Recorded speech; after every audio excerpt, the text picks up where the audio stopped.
sorted, not long to go. And the countdown. Oh, I'm excited.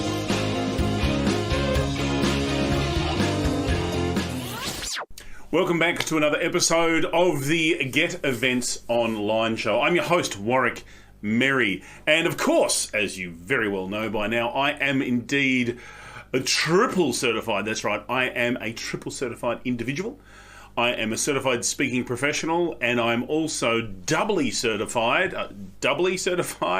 as a certified virtual presenter through a couple of international organisations, which is very exciting. What that means for you is that I know what I'm talking about, and what I have to offer is in fact of value.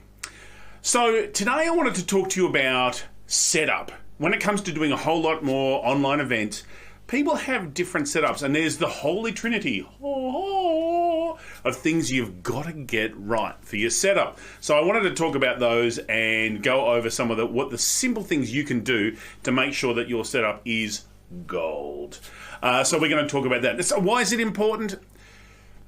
Your message won't get heard if your setup's not right. So by the way, with this live stream, maybe you know someone else who's excited by it. Maybe you know someone else who needs to know about setup.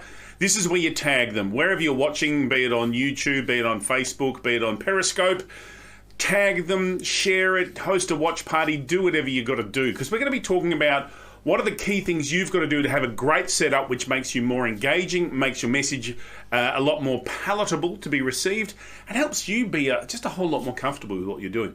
So there's a few things that I want to go over today.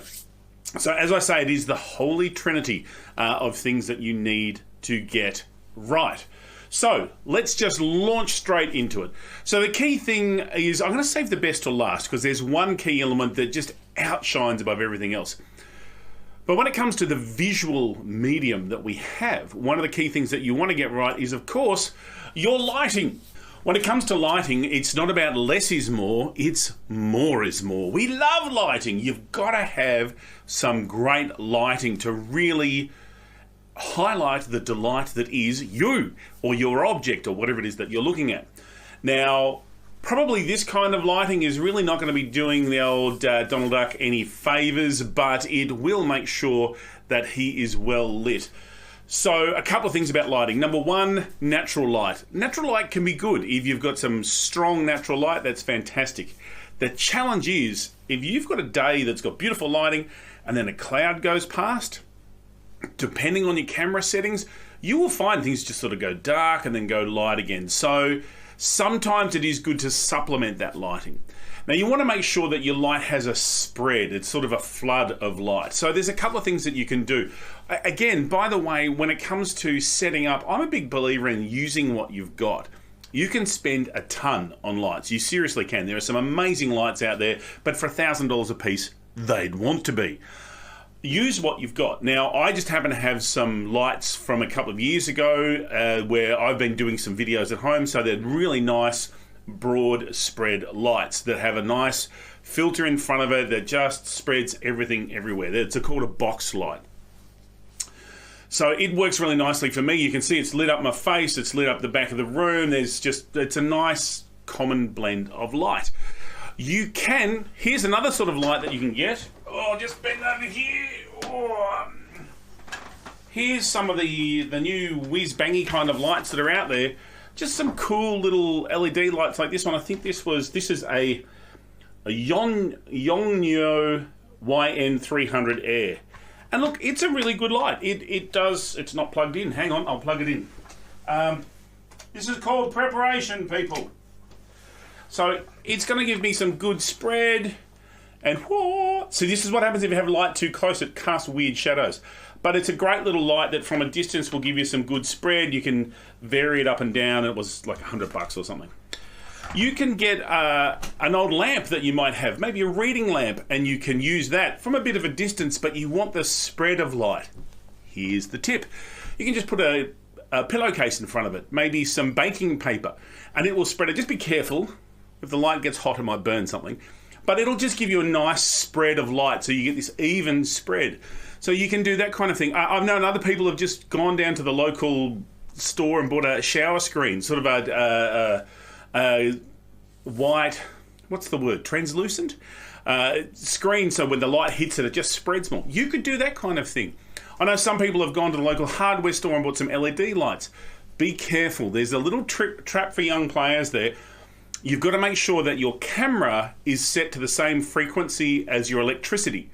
Because often what will happen is if you've got, here in Australia, we run on 50 hertz, 50 cycles. So if your camera is shooting, say, 60 frames per second, it's going to be out. So you'll see these weird lines coming up. So if you have an LED like a floodlight in your garage or something that you want to use and you see the lines, change your camera frame rate and you might find that'll fix it. So just be aware of that. So basically, more is more. 3-point lighting is a thing you might want to consider. Go to YouTube. I'm not going to cover it today because you've got to go through it in detail and I don't have the setup. But 3-point lighting is good. That's where you have a key light and then a highlight and then a backlight. So that's the kind of thing you could do as well. So 3-point lighting. In this kind of scenario here, I sometimes will use a bit of a coloured light for a feature. So let me just turn that on for you. And this is one of those whiz-bang, see that little bit of light coming on in the background? It just adds a bit of interesting and gets you a bit of light around your shoulders, etc. What you'll find is this is just it's an LED light that's got Wi-Fi so I can control it from my phone. It's a bit funky. You can change the colour for branding of whoever you're interviewing, talking to, whatever you're doing, your own brand, that kind of stuff. So that's lighting. So we've talked about lighting. But yeah, more is more. So just do some test shoots. I've got to tell you, test shoots make all the difference. All right, so lighting. Next thing I want to talk about is your background. What is it about the background of the setup? Now, for me, you might see, I've got a bit of a plane, bit of a bookshelf. Out of shot, there's a lot of stuff just shoved in the bookshelf. But in shot, some of my books that are all nice and pretty, a little award that I got, pot plant, and you'll see other stuff out there. You could have a virtual background, and some do. So you can have a background like this. So you could use this kind of background and appear in front of it. So using the magic of green screen technology, you could have a green screen with a digital background and you're in front of it going, oh, we're here at the empty warehouse and we're sending everything out the door. All things must go. Whatever you're doing.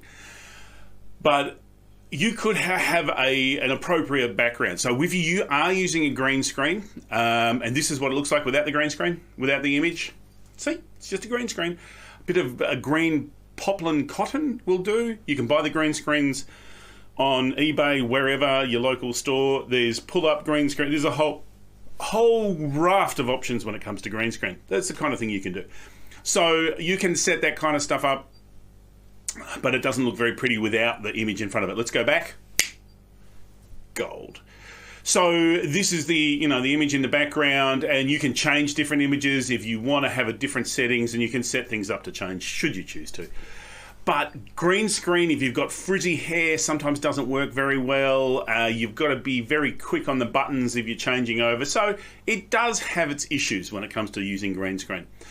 But it is about having a nice, simple, non-distractive background. Previously, I've had backgrounds with bookshelves, and I don't know about you, but sometimes you'll watch someone else on video and you'll sort of find yourself going, I wonder what that book is that they've got. So, it is about have the background or have the setting one that's going to work for you. Sometimes green screen is tacky. There's no doubt about it. So my gut feel is if you can, go for a nice, simple, easy to look at kind of screen. Like this one. Okay, so you've got your background sorted, you've got your lighting sorted. The next thing to understand is the composition of your shot. Again, I'm not a camera guru, I'm not a video guru, but there's some basics you want to get right. And there's a rule of thirds. So let me show you what that rule is. The rule of thirds is this. See this grid where you've got your basically 2 lots of 3. Everything's split up vertically and horizontally into grids of 3. So you want to either have centered, and notice how my head's sort of towards the top of the screen. You don't want it sort of down the bottom with all the space above it. You can have to one side. This can be good if you're leaving space here for demonstrating something, or because I've got the bookshelf there, I could be on this side and talking to you, and there's balance in what I'm presenting. I'm a big fan of front and center, but not too much space above the head. So that's the rule of thirds. So you want to make sure you get that. The tendency is for a lot of people to try and have the head right in the center, in this center grid here, but you actually need the head up. towards the top of the frame. It's just a more natural look. A really interesting fact about Mad Max, the most recent Mad Max with Charlize Theron. The director of the film basically said, get the actor front and centre and just keep that camera centred on them the whole time, which is a different thing for an action film because usually there's a whole lot in it. But that was just a very interesting observation of no value to you, but let's move on. So the rule of thirds, you want to get that. Get that in terms of your composition. So really consider what's making up the shot. Now, a lot of my stuff is very similar in this framing that you see. Let me get rid of that grid. So it is about looking at, this is a nice frame shot for me, and I use it a lot with a lot of my stuff. And with the camera that I've got it zoomed in enough so my head's big enough, but not too big. It's sort of that whole just right. Let's talk about the most important element. If nothing else, this is the one you've got to get right. You must get your sound right. You've got to get your sound right. People will forgive if the image is a bit dodgy because the internet might be a bit weird or you haven't quite, it's a little pixelated or whatever. Maybe it's a bit stuttery. They don't really care. But if the sound's not right, if it's hard to listen to, think of the number of things that, maybe a podcast that hasn't been recorded well, it's got a lot of crackling or a lot of echo or it's just not right, then you've got to make sure that sounds right because that keeps people involved. So in my room here, I've got a couple of pieces of foam that will dampen the sound a little bit. I have my cupboard door open because this is really, it's my office, spare bedroom. So the cupboard door open means there's clothing there, which dampens the sound a bit. It just really dampens down. So I want to just quickly talk about the kind of microphones that you can use because there's a few different options out there. I'm currently using one similar to this. This is a Rode Video Mic Me. It's generically referred to as a shotgun mic because that means you can have it at a distance, and so the sound's pretty good, and I can move back a bit and you can still hear it okay. So it's a good mic, so I don't actually have to be physically have a mic in shot because it sometimes can detract from it. The reason I used this is because I already had it. Because you're probably thinking to yourself, how can you be holding a mic and using it? I have two of them. One of them is a 3.5mm for the old iPhone that had the 3.5mm, and the new one has the new lightning adapter that Apple uses. So I bought it to use with my phone when I'm out and about shooting, but with a couple of adapters I've now hooked it into my computer system and it works fine here, and it's actually quite a nice mic for me to use. Another mic you can use is this one. This is the Rode Lav Plus mic. So it's a great little lapel mic. You can clip it on your jacket and then plug it into whatever your audio recorder is. It might be into your computer, your sound card, whatever it is. Or your phone, record the audio on your phone. If you're recording the whole thing on your phone, you could plug it in if it has that 3.5mm plug, or get the adapter. There's always an adapter, isn't there? It's a great little microphone. What it can be used with is the Rode Wireless Go, which is a really great wireless pack if you need a wireless pack for roving and moving around a little bit. At the moment I don't, and so this is a great little thing. But again, you don't want to have to spend the money if you don't need to. A perfectly serviceable microphone that does a really good job is this one that came with your phone. You could quite easily just stick that in your ear, keep your microphone there, maybe tuck the cable away a little bit so it's not too distracting. But, you know, just beware if the microphone's rubbing on clothing, you'll hear it. But if you need to hear, you can use that. If you don't need to hear, you know, you might be able to hook it up somehow. I'm not sure. But they're not a bad little microphone. They'll pick it up good enough. Again, use what you've got. Now, some people will talk about Blue Yetis or, you know, Shure SM58s, and if you're a muso, you'll have plenty of mics around. Just consider the whole room. It's not just the microphone. People say, what's the best microphone? It's not just the microphone. You've got to look at what sound dampening you need, what sort of background noise there is. If you live near a freeway, if you live near something, typically someone's going to mow the lawns whenever you're recording. So take into account the whole sound impact. And you might find somewhere where you can record what you want to do and minimize the impact of extra sound using the gear that you've already got. It's just an option, but get the sound right. It's worth foofing around a little bit, and that's a technical term. It's worth foofing around to get your sound right, because the sound is what makes all the difference. So the holy trinity that we've covered today, I really wanted to talk about, is your lighting. Make sure you get your lighting right. your scene, be it the combination of your composition and your background. Get that right. But most importantly, get the sound right. If you can get those three sorted, and it really doesn't take too much to sort of get those sorted, then you're going to find the videos that you create are a far more enjoyable experience. So if you're part of an event, so let me frame this up.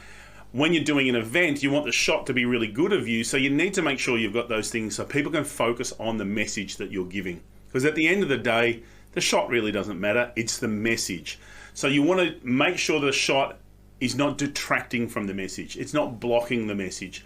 You want to be able to transform your message and transmit your message through your online event, and that's being done with great sound, great lighting, and a great composition and shot setup. I hope that helps you with your next online event and what you're setting up to stream. If I can help at all, get in touch. The best way to get in touch, as always, is jump on the website, reach out to me, and happy to help you with any of the thoughts and advice that you may well have. You've been listening to the Get Events Online show. It's been fun being here. A little bit different this week. I've done something a little bit different, something technical, weird and wonderful in the background. The recordings of this will be available wherever you're watching it right now, but also I pop it on my website as well. So if you're interested, if you missed the first bit, you can watch the high quality version on the website and reach out and get in touch if I can help. Otherwise, I look forward to your company next week. Next week, we're going to talk about something completely different. And I'm saying that because I'm not quite sure what it is, but we'll find out. It'll be awesome. So maybe I'll put it here as to what we're talking about. You know, this is the joy of technology. Anyway, Warwick Merry, the Get More guy, thanks for being with me. It's been a whole lot of fun. Reach out if I can give you some further information. Thanks very much.